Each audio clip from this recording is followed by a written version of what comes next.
Welcome friends. आज आपके साथ मैंने केनेथ आर रोजन की book discrete math and its application के चैप्टर नंबर 5 को थोड़ा सा डिस्कस करवाना है।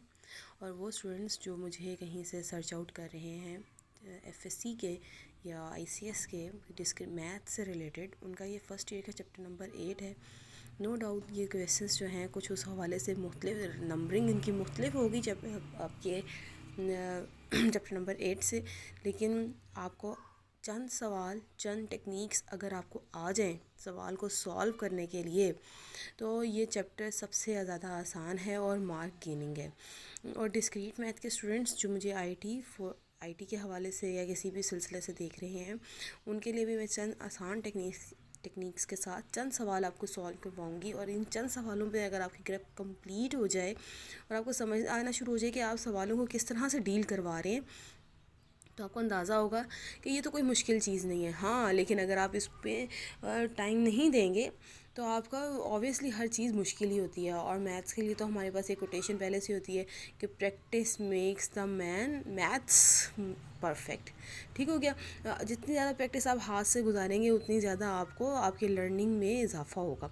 तो अच्छा, मैं आपके साथ चैप्टर नंबर 5 इंडक्शन और रिकर्शन की बात करवा रही हूँ। इसके 2 बेसिक स्टेप्स हैं, इनको अपनी याद रखना है। और हर दफ़ा आपने ये स्टेप सबसे ज़्यादा इंपॉर्टेंट होता है और मार्क्स टेकिंग या मार्क्स गेनिंग होता है, तो ये स्टेप सबसे ज़्यादा इंपॉर्टेंट होता है। बहुत सवाल ऐसे होते हैं जिसमें ये स्टेप ही वेरीफाई नहीं हो रहा होता और हम कहते हैं कि ये तो हर सवाल में ये ऑब्वियस ही होगा, तो हम आगे चले जाते हैं।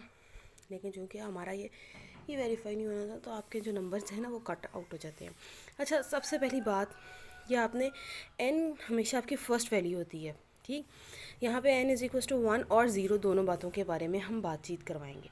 अच्छा, जब वो कहते हैं ना n इज़ पॉजिटिव, ठीक है, तब n = 1 की बात कर रहे हैं।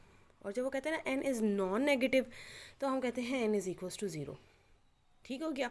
हर सवाल की अपनी बेसिक नीड होती है। मैं आपके साथ पहले क्वेश्चन नंबर 5 करवा रही हूँ। तो पहले मैंने इस सवाल में उसने नॉन नेगेटिव की बात करवाई थी, तो मैंने यहाँ पे n = 0 ले लिया। और जब आप 0 लेंगे ना, तब हमेशा इसकी जो लास्ट टर्म है ना, इसकी आपकी nth टर्म होती है, इस पर बात करवाएंगे। ठीक है जी। तो nth टर्म में आपने n = 0 पुट करवाना है और यहाँ पर आपकी सारी वैल्यूज़ में 0 आ जाएगा। तो जैसे आपने इसको सॉल्व करवाया तो ये आपके पास आ गया 1 = 1, डैट इज़ ट्रू। ठीक हो गया। इसका मतलब आपका ये जो बेसिक स्टेप है ये आपका होल्ड ऑन हो गया है। तो इसके आपके 2 स्टेप होते हैं, एक बेसिक होता है और एक इंडक्टिव होता है। चाहे आप स्टेप 1 स्टेप 2 कर दें, चाहे आप बेसिक 1 और बेसिक स्टेप और इंडक्टिव स्टेप कह दें, चाहे आप केस 1 और केस 2 कह दें, अब जैसे आपका दिल करता है आप सवाल को सॉल्व करें, लेकिन सवाल को सही सॉल्व करें। अच्छा, अब आ गया आपके पास इंडक्टिव स्टेप। तो इंडक्टिव स्टेप में हम ये करते हैं कि हम कहते हैं कि suppose that the given result holds for n = k। जब n = k के लिए रिजल्ट होल्ड हो गया ना, तो जहाँ जहाँ आपको n नज़र आ रहा है वहाँ वहाँ आप k पुट करा देंगे। उसके बाद आपने इस स्टेप को k+1 तक के लिए एक्सटेंड करना है, कंपोज करना है, बड़ा करना है, जैसे आप कहना चाहें, जैसे आपको आसानी से समझ आए। तो हम कहेंगे दोनों साइड पर, इन दोनों की साइड पर आप n+1 टर्म को ऐड करा देंगे। ये kth टर्म है, तो k की जगह पर अगर आप k+1 पुट करवाएं तो ये आपकी k+1 टर्म हो जाएगी। तो इसका मतलब k+1 टर्म आपकी आ रही है 2k+3 का होल स्क्वायर। लीजिए, मैंने दोनों तरफ ऐड करा दिया। अब जैसे ही मैंने ऐड करवाया तो ज़रा गौर से देखिएगा, मैंने इस स्टेप को ना, इस वाले स्टेप को बिल्कुल नहीं छेड़ना। जो कैलकुलेशन होगी ना वो इधर होगी। यहाँ से कुछ कॉमन आ रहा है, उसको बाहर निकाल लें, इसको सॉल्व करवा लिया, वट एवर कहाँ तक सॉल्व हो रहा था। उसके बाद मैंने इसको फैक्टराइज करा लिया, इसके फैक्टर्स बना लिए। इसके फैक्टर्स बना के मुझे यहाँ इस रिज़ल्ट, ये रिज़ल्ट आपका k का है, इस रिज़ल्ट को मैंने एक्सपेंड करना है k+1 के लिए। तो मैंने इसको तोड़ लिया अपने सवाल के हिसाब से, इसको मैंने आगे कर लिया, इसको मैंने पीछे कर लिया। ठीक हो गया। अब डैट इज़ k+1, यहाँ से 2 कॉमन निकाल ले, अंदर आपके पास आ गया k+1, यहाँ से भी 2 कॉमन निकालिए तो अंदर आपके पास क्या आ गया k+1। तो आपका जो रिज़ल्ट है ऊपर वाला, अब ये when n = k+1 के लिए होल्ड कर गया है। Hence by mathematical induction the given result holds. तो आपने सिर्फ एक छोटी सी टेक्निक रखनी है और आपका सवाल सॉल्व हो जाएगा।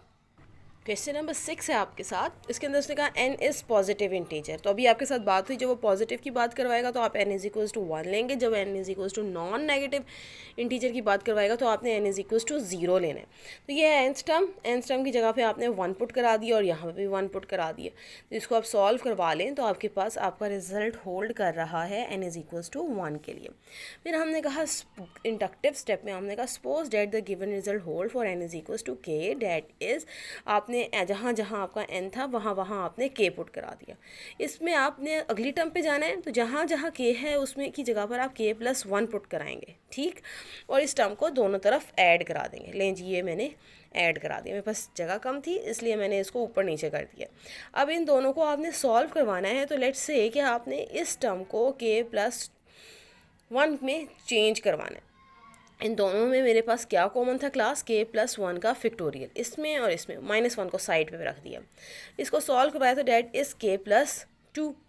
और हमें मालूम है कि हमारा रिज़ल्ट है n प्लस 1 इंटू n का फिक्टोरियल आपके पास बराबर होता है k प्लस 2, n प्लस 2 का फिक्टोरियल।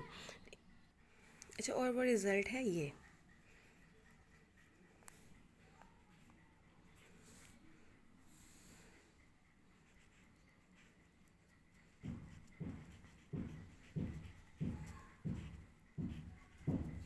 ठीक है जी। अगर आपके पास इस टर्म का फिक्टोरियल हो और इसके साथ इसकी नेक्स्ट टर्म हो तो हम इन दोनों को मिलाकर n प्लस 1 का फिक्टोरियल लिख सकते हैं। तो ये आपके पास क्या हो गया, k प्लस 2 का फिक्टोरियल। k प्लस 2 को आपने तोड़ लिया तो आपके पास ये रिज़ल्ट सेटिस्फाई हो गया किसके लिए, n is equals to k plus 1 के लिए। फिर आप कहेंगे hence by mathematical induction given result holds for every positive integer. अच्छा जी, ये क्वेश्चन नंबर 7 है। इसके अंदर कुछ n टर्म्स की पावर्स नज़र आ रही हैं। क्लास में हर तरह के जो सवाल है ना, जिस तरह के भी आपको नज़र आ रहे हैं सवाल में, उनमें हर तरह का एक एक पार्ट जो है ना पिक कर लिया। अब इसके अंदर इसने कहा when n is non negative integer, तो मैंने कहा बेसिक स्टेप में n इज़ इक्वल्स टू 0। तो जहाँ जहाँ मेरे पास n था वहाँ वहाँ मैंने 0 पुट करा दिया, ठीक हो गया। तो उसके बाद ये मेरा रिज़ल्ट होल्ड हो गया for n is equals to 0। आप कह रहे हैं इंडक्टिव स्टेप, उसमें आप कह रहे हैं suppose that the given result holds for n is equals to k। तो जहाँ जहाँ n है वहाँ वहाँ आप k पुट करा देंगे। अब आपने इसमें ऐड करवाना है क्या, k प्लस 1 टर्म। ये टर्म आपकी kth टर्म थी, आपने इसमें क्या ऐड करवाना है, k प्लस 1 टर्म। k की जगह पर आप k प्लस 1 लगाएंगे और इसको दोनों तरफ ऐड करा देंगे। फिर आपने इस पार्ट को नहीं छेड़ना, आप इस वाले पार्ट को सॉल्व करा रहे हैं। इसमें से आपको कुछ कॉमन नहीं नज़र आ रहा था एज सच, तो मैंने इसको पहले खोल लिया। अब कॉमन नज़र आ रहा है, इसको सॉल्व करवा कर अगर आप देखें तो ये 5 प्लस 1 और ये plus 1, when basis are same powers can be added. तो लकीली सॉल्व करने से पहले ही मुझे नज़र आने लग गया कि अगर मैं इस रिज़ल्ट में k की जगह पर k प्लस 1 पुट कराती तो मेरा यही रिज़ल्ट बन रहा था। तो मैंने कहा result holds for n is equals to k plus 1, hence by mathematical induction given result holds for every non negative integer. तो ये था आपका क्वेश्चन नंबर 7। समीशन वाले पार्ट्स में ये आपका क्वेश्चन नंबर 13 आखिरी सवाल है, क्योंकि ये थोड़ा सा मुझे ट्रिकी लगा, इसलिए मैंने कहा चलें ये भी आपके साथ डिस्कस करा देते हैं। इसमें प्लस माइनस अल्टरनेटिवली तशरीफ़ लेकर आ रहे हैं सवाल में। तो हमने तो पहला बेसिक स्टेप वही किया, इसने कहा है पॉजिटिव इंटीजर, हमने कहा ठीक है जी हम n is equals to 1 put करा देते हैं। n इज इक्वल्स टू 1 आपने यहाँ और इस वाली टर्म में पुट करवाया, तो आपने इसे सॉल्व करवाया तो हमें नज़र आया कि जो रिज़ल्ट है वो आपका होल्ड कर रहा है for n is equals to 1 के लिए। इंडक्टिव स्टेप में आपने दोबारा से वही बातें लिखनी है। इन स्टेप्स की मज़ेदार बात ये है कि ना, ये एक ही सीक्वेंस में एक ही फ्लो में चलते चले जाते हैं अगर आप सवाल को हैंडल सही कर रहे हो। तो मैंने दोबारा से कहा suppose that the given result holds for n is equals to k। तो आपने जहाँ जहाँ आपको n नज़र आ रहा था वहाँ वहाँ आपने k पुट करा दिया। फिर मैंने कहा एडिंग बोथ साइड्स विद, ये आपके पास लास्ट टर्म थी, ठीक है जी, ये आपके पास लास्ट टर्म थी, ये k है, इसकी जगह पर आपने क्या पुट करवाना है, k प्लस 1, ठीक है जी। तो इसको आप थोड़ा सा सॉल्व करवा लें तो ये 1 इस 1 से कैंसिल हो जाएगा, तो आपके पास क्या बचा, k। तो मैंने -1 की पावर k और k प्लस 1 के स्क्वायर से दोनों तरफ ऐड करवा ली। अब जैसे ही ऐड करवाया तो मुझे यहाँ पर जो दो टर्म्स कॉमन नज़र आ रही थी उनको कॉमन निकाल लिया, इसको सॉल्व करवाया एलसीएम लेके। जैसे ही एलसीएम लेके सॉल्व करवाया तो आपने देखा कि इस k+2 को अगर मैं तोड़ दूँ तो यहाँ पर ये मेरे पास बन जाएगा, किसके लिए रिजल्ट होल्ड हो जाएगा, k+1 के लिए। तो हम कहेंगे which shows that given result holds for n is equals to k+1। Hence by mathematical induction given result holds for every positive integer. तो हम हर सवाल में इसी तरह से बातचीत करेंगे। अब नेक्स्ट जो पोर्शन आपका आ रहा था वो आ रहा था क्वेश्चन नंबर 18 to 30। इसके अंदर कुछ फिक्टोरियल्स हैं, कुछ डिवीजन्स की बातें हैं, तो ये भी आपके साथ वैसे ही चलेंगे, आपने परेशान नहीं होना सवालों में। अब इस सवाल की डिफरेंट चीज़ ये थी कि उसने कहा कि integer n is greater than 6। पहले में उसने हमारे साथ पॉजिटिव की बात की थी या नॉन नेगेटिव की बात की थी, तो अब उसने कहा n इज़ ग्रेटर देन 6।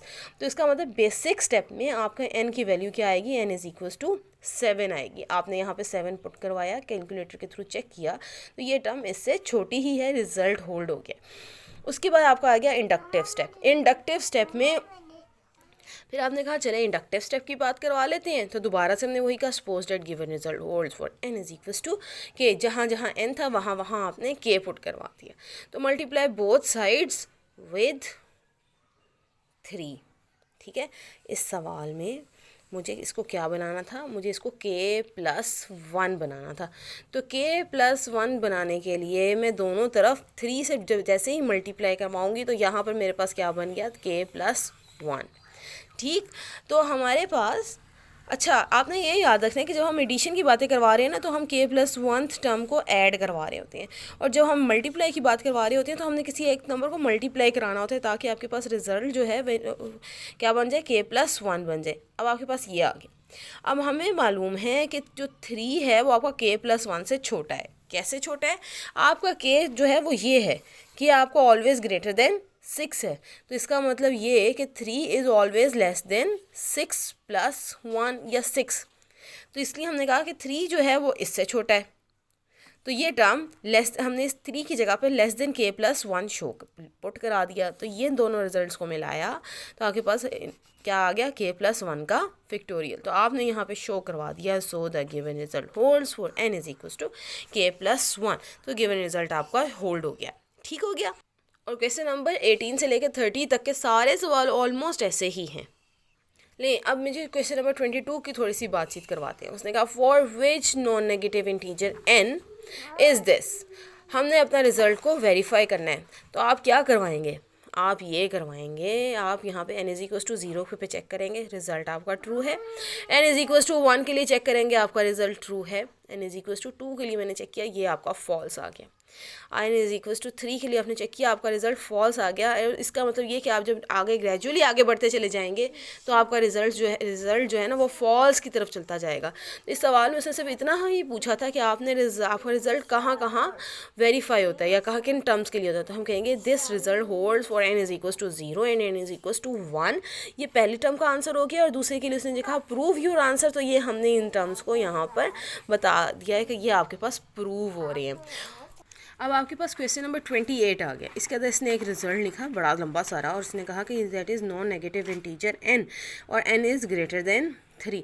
जब वो आपको कंडीशन प्रोवाइड कर रहे हैं ना तो ये आपका नॉन नेगेटिव वैल्यू और ये वाली बात को ना आप पीछे रख देंगे। उसने जब उसने कहा n² -7 and +12 is non negative, तो इसका मतलब क्या है कि ये आपके पास क्या है, ग्रेटर देन 0 की बातें करा रहे हैं। तो मैंने कहा सबसे छोटा नंबर इसमें क्या आ रहा है, 3। तो हमने कहा बेसिक स्टेप में when n is equals to 3, जहाँ जहाँ n था वहाँ वहाँ आपने 3 पुट करा दिया, आपके पास आंसर क्या आ रहा है, 0। नॉन नेगेटिव होता है ग्रेटर देन और इक्वल्स टू 0। ठीक हो गया। तो हमारा रिजल्ट क्या हो गया, होल्ड हो गया। इंडक्टिव स्टेप में हमने कहा suppose that given result holds for n is equals to k। तो जहाँ जहाँ आपको n नज़र आ रहा था वहाँ वहाँ आपने k पुट करा दिया। Now we check whether this term is non negative और नॉट। आपने ये वाली टर्म लिखी, आपने इसको खोल लिया। इसको खोल कर जो ऊपर आपके पास ये रिजल्ट था ना, पहले तो इसको साइड पे लगा दिए, ले जी ये रिज़ल्ट आपने साइड पे लगा दिया। यहाँ से कुछ कॉमन निकाला था, इसको कॉमन निकाल लिया। अब ये तो हमने सपोज किया था कि ये रिज़ल्ट आपका ग्रेटर देन 0 है, ऑलरेडी सपोज्ड। एन आपका के आपका क्या था, ग्रेटर देन और इक्वल्स टू 3 यहाँ से, ठीक। तो आपके पास k माइनस 3 क्या हो गया, पॉजिटिव हो गया। अगर आप दोनों तरफ मल्टीप्लाई करवाएं तो ये नंबर भी क्या रहेगा, पॉजिटिव। तो दो पॉजिटिव नंबर्स जब भी ऐड हों तो आंसर आपके पास क्या आता है, हमेशा positive. Therefore the given result holds for n is equals to k plus 1। तो दोबारा से आपने यहाँ पे भी प्रूफ करवा दिया कि hence by mathematical induction given result holds for n is equals to n is greater than और इक्वल्स टू 3। अब आपके पास अगली बातचीत क्वेश्चन नंबर 31 से लेकर 37 तक की आ जाएगी। तो हमने उसने कहा prove that 6 divides n cube minus 3 when ever n is non negative integer. तो दोबारा से उसने नॉन नेगेटिव की बात की, हमने आंखें बंद करके कहा बेसिक स्टेप में n is equals to 0 put करा दें। और हमें मालूम है 6 कैन डिवाइड 0। अच्छा 0 जो है, 0 को हर नंबर डिवाइड कर सकता है, ठीक है। आप कह सकते हैं 0 डिवाइड, इसका मतलब है आप कह रहे हैं 0 डिवाइडेड बाय 6, इसका मतलब आंसर क्या आ गया 0। 0 हर नंबर से डिवाइड हो सकता है लेकिन 0 किसी नंबर को डिवाइड नहीं कर सकता। ये बात आपने याद रखनी है हमेशा कि बाज़ ना इंपॉर्टेंट आर्टिकल्स में या भी ये बात यूज़ हो जाती है, आपसे वाइवाज में भी पूछ लेते हैं। चलें आगे चलते हैं। उसके बाद हमने कहा inductive step suppose that result holds for n is equals to k। तो इसका मतलब 6 इस नंबर को डिवाइड करेगा। Now we check that k की जगह पे k प्लस 1 लिखेंगे और कहेंगे इज़ डिविजिबल बाय 6 और नॉट, इसको खोल लिया भाई, ठीक है जी। आपने a plus B whole cube का फॉर्मूला लगाया और ये आपके पास माइनस का साइन से अंदर मल्टीप्लाई करा दिया। सॉल्व करवा के आपके पास कुछ ये वैल्यूज़ आ गई। अब आपने इसमें से ना चीज़ों को अलहदा करवाया, k क्यूब माइनस k को अलहदा करा दिया क्योंकि ये हमें मालूम है ऐसे यहाँ से, और दूसरी टर्म आपके पास ये थी। तो मैंने कहा since 6 divides this term already supposed, तो that is 6 can divide this और 6 ऑल्सो डिवाइड दिस टर्म। और ये मुझे कैसे पता चला ये इसको डिवाइड करता है, ये मुझे ऐसे पता चला कि मैंने यहाँ पर एक छोटा सा ट्रिक लगाया। मैंने यहाँ पर ना k की जगह पर 0 रखा, ठीक है। तो ये हो गया 3, किसी भी नंबर 0 से मल्टीप्लाई हो तो 0 ही होगा ना, तो 6 डिवाइड 0। फिर मैंने k की जगह पे 1 रखा तो डेट इज़ 1। देखें ये हो गया 3 इंटू 1 इंटू 1 प्लस 1। तो 1 प्लस 1 क्या हो गया 2, 3 2s आर 6, तो इट मीन्स 6 डिवाइड्स 6। ये ऑब्वियस सी बातें हैं, ये हम छोटी छोटी कैलकुलेशन से मैंने इसको चेक कर लिया था कि 6 इस नंबर को भी डिवाइड करता है। अगर कोई नंबर दो नंबर्स को कंसेक्टिव डिवाइड कर रहा हो तो वो उनके एडिशन और सब्ट्रैक्शन को भी डिवाइड करता है। तो अगर वो इन दोनों के सम को भी डिवाइड कर रहा है तो इसका मतलब क्या हुआ, ये टर्म किसके बराबर थी, आपके इस टर्म के। तो 6 can divide this term, so hence the result holds for n is equals to k plus 1। Thank you class, best of luck for the papers exams whatever you are taking and why. मुझे ज़रूर बताना कि आपके लिए ये results कैसे रहे। अच्छा एक चीज़ और मुझे याद आई कि आपके पास यहाँ पर क्वेश्चन नंबर 3 है, वो बड़े मज़े के सवाल हैं, पहले 4 सवाल इस एक्सरसाइज के।